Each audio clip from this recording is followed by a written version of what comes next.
Welcome, Husker Nation, to a very exciting edition of the Carriker Chronicles. Today I'm joined by one of the funniest human beings on the face of God's green earth and an avid core Husker football fan, Mr. Larry the Cable Guy. How you doing, sir? Mr.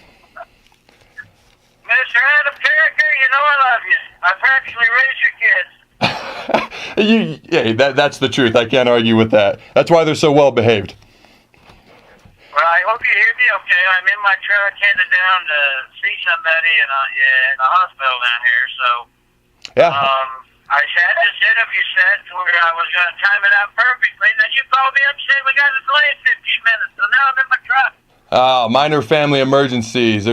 We actually got it cleaned up a little bit quicker than I thought we'd be able to. But I would love to talk. How old are your kids again? Let's see. Jacob is 7, Addison is 5, Trinity is 4, and the twins are 1, and then we have another one on the way. All right. So did you have to go wipe one of the twins? Is that why you was late? I feel like I'm constantly wiping both of the twins, to be honest with you. Hey, have you ever noticed when you have kids, whenever they're potty training, they go to the bathroom, they always yell, "Mom, I'm done. Mom, I'm done." You know why they never yell, "Dad, I'm done"? Why? Because we don't know how to wipe our own butt. Hey, I don't care who you are. That's funny right there. You ever notice that? Men wipe their butt like long division. We always leave a remainder. There's so much truth to that. Well, that's a very truthful comment. All right. Now, you are obviously a very funny guy. I wanted to talk to you about how you got into comedy, because you were going to Nebraska, you take the comedy route. So how did you end up getting into the comedy line of work? Well, just a real quick crib notes. I grew up in southeast Nebraska on a pig farm in Pawnee City. We had hogs, we had horses, we had some cattle, mainly hogs. And I grew up next to the sale barn. I loved it there. I loved Nebraska. And then my dad got a job in Florida, so we moved to Florida when I was almost 16 years old. And I lived in Florida, but I was going to a college. I was going to a Baptist college in Georgia. And I was playing baseball, and I loved it. And I had to work, though, because my parents didn't pay my way. That's how they used to do it, Adam, back in the day. Yep. If your parents didn't afford it, you had to work your way to college. Yep. That's why I always get irritated when people go, "Well, I'm not going to be able to send my kid to college." Well, make him work. I had to work. Lazy punk, make him get a job. That's what I had to do. I'm not going to argue with you. Everybody's coddling on it. But anyway, so I wanted to sit out a semester so I wouldn't have to. I wanted to work so I could make money so I could. I wouldn't have to work during baseball season, so I could go get everything paid off for the semester. Then I could just concentrate on playing baseball. I didn't really care about schoolwork. And I started. A buddy of mine persuaded me to get an open mic comedy night at a bar in West Palm Beach, Florida. So I went on stage October of 1985, and I got hooked on it, and I just never went back. And it was something that I just said, man, I really enjoy doing this, and that's how I pretty much started. I just started way back in 1985. I went professional May of 1988, and I developed my character that I do now, Larry the Cable Guy. My real name's Dan, as most everybody knows. I developed that in 1991 on a radio station, and I started doing it on stage around 1995, 96. Hooked up with the blue collar comedy tour in 99, 2000, and the rest is comedy history. And here I am talking to Adam Carriker. Well, I would say you've had some, mild to extremely, moderate success at the comedy thing, As I sit here, no, as I sit here wearing a cut-off flannel shirt, trying to look like you, because obviously you're my hero. So, I want to know, how did you come up with? That was the best choice I ever did. Was wearing a sleeveless shirt, because you're built like me. Anyway, I don't know if you lost weight, but you're a big old football player, so we always wear our shirts on top, us bigger guys, and a flannel shirt always fit really good. It didn't cling to you. It was low in the back, a little higher in the front, kind of made you look a little thinner, a little bigger, and a little bigger up top. So I would always cut the sleeves out in the summertime because it was nice and cool.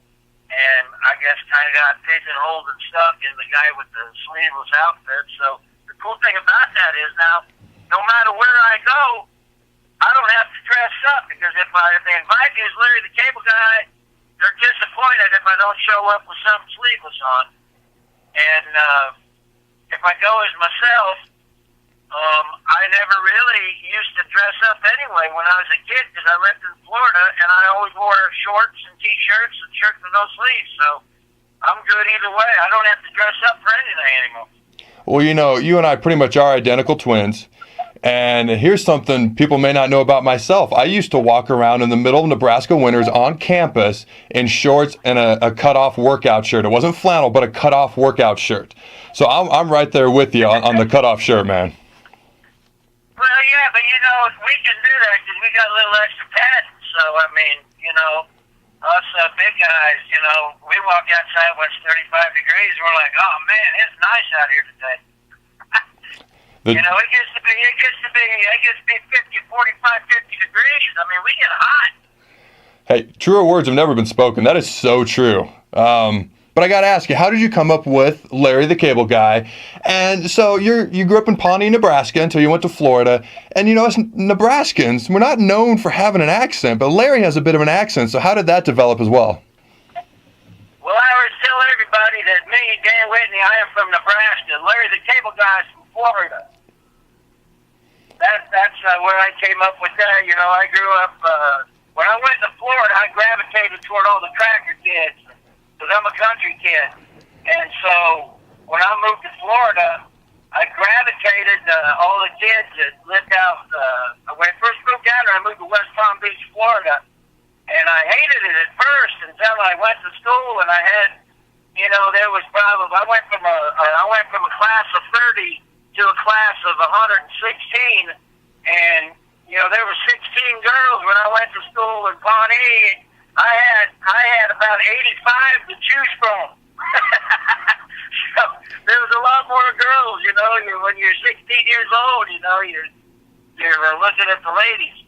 But so when I first moved down, I didn't like it, but I gravitated to the country kids. Florida, a lot of people don't know it, but Florida at one time was the #1 cattle producing state in the United States. And it was sitting at number 5. I don't know what it is now. I think last I checked, Florida was the 5th largest cattle producing state. And so there's a lot of country kids down there, That's why the Florida-Georgia football game is always such a big deal. They always try to out-redneck one another to see who's the biggest redneck. And so I just kind of picked up the accent because all my friends were Southern and they talked like that. And then the more years I was there, the longer I stayed there, and the more friends I got, the more I started picking it up. And then what solidified it was I went to college in Georgia, and my roommate for 2.5 years was from Beaumont, Texas, and my other one was from Dalton, Georgia. And then I started doing stand-up, and I met Foxworthy in 1986, and him and I became real good friends. And, that's where I just developed I called the radio station one time pretending that I was a cable installer, and it just kind of stuck. And so people just started calling me Larry the Cable Guy because they heard it on the radio. But the accent and all that stuff I just picked up in Florida. And I defy anybody to move to the South and hang out with a bunch of rednecks for 2 months and not start talking like that because it's pretty hard to not do. That's actually a lot of truth to that. I did a couple of months of rehab stint down at the Andrews Institute in Florida, and I started to talk a little bit different. And then I came back up here, and then I didn't talk like that anymore. But it's funny how people catch on to things like that. Yeah, it's like my cousins live in Wisconsin. So if I go to Wisconsin and I'm there more than 10 days, next thing you know, I'm talking like this, and we're gonna go deer hunting, and we're gonna get some cheese curds. You just pick that stuff up. But it was a lot easier living in Florida because mean, I lived in Sanford, Florida, which is redneck, you know, it's part of the redneck Riviera. And so, you know, I just picked up the culture and I picked up the accent, and it was just fun. I love those days. Some of the funnest days of my life were in Sanford, Florida, in West Palm Beach. Very cool, very cool. Now, I don't know if you remember this or not. This is probably a couple, 3 years ago. The Cars movie, I think Cars 2 had just come out, and my son was big into it. And for his birthday, you called him his mater, and you wished him a happy birthday. And he just thought that was the coolest thing ever. So I've got to ask you, what is the favorite part of your job, or maybe a favorite project you've ever done to this point in your career? Man, that's got to be up there. I tell you what, the reason I like Cars so much is it was kind of a culmination of everything that I'd done in my career. You know, I came up with this character, Larry the Cable Guy. I did it on the radio station. I did twice. I was syndicated on about 27 stations, but I only got paid on maybe 4 of them. And it was something I liked to do, but I was kind of hoping it would build to something. I thought I was unique. I was doing something nobody else was doing. And, you know, I did that thing. I called radio stations 5 days a week, every year, 5 days a week for 13 years. And in 2003, Pixar called me and basically heard me on the Blue Collar Comedy Tour and offered me the role of Mater, which has become just a huge success, you know, billions and billions of dollars in merchandise sales. And that really is probably my favorite thing, because there's a culmination of all my hard work, not just trying to go where the money was, always taking advantage of every opportunity that I could take advantage of, and just not quitting. And there was many times when I said, this isn't going anywhere, and I just, you know, let me try something else. But I didn't. I stuck with it because I enjoyed it, and I knew it was different. I knew at some point it would pay off. And so when Cars came along, it was completely because he liked my voice, and he thought I was funny, and that was what he wanted the tow truck to sound like. That's awesome. And of course, yeah, and that was right when I had Blue Collar 2, which Larry the Cable Guy got for me as well. So I would say Cars is probably the pinnacle thing that I did, because every A-list celebrity out there, especially when they have kids, wants to do a Pixar movie, because their kids can watch it forever, and their grandkids and their grandkids. So that's probably it. That's probably my favorite thing I've ever done.